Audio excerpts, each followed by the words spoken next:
In the 17th century colonies, there seemed to be varying degrees of freedom in a fairly fluid society.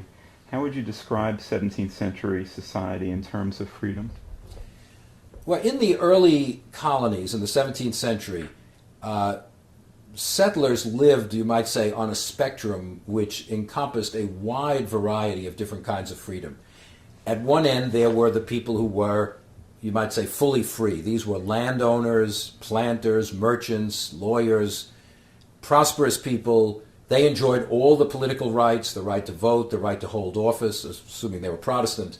They were full members of the political society.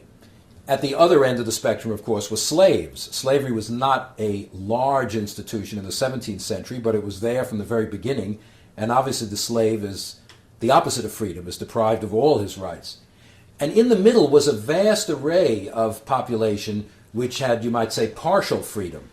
There were indentured servants. Most English who came over came as indentured servants, who were people who traded away their freedom for a few years in exchange for passage to the New World. So while they were contracted to work, they weren't really fully free. They could be bought and sold like slaves. They could be whipped, punished, etc.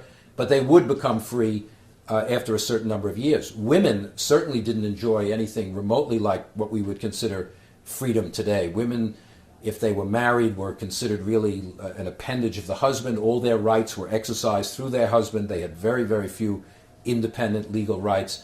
So the society is shot through with different levels of freedom, and freedom is not a universal ideal. The idea of liberty, or as the phrase was then, liberties actually, varied enormously depending what status you had in society. The liberty of a big landowner was very different than the liberty of an indentured servant. There was no notion of liberty that was the same for everybody.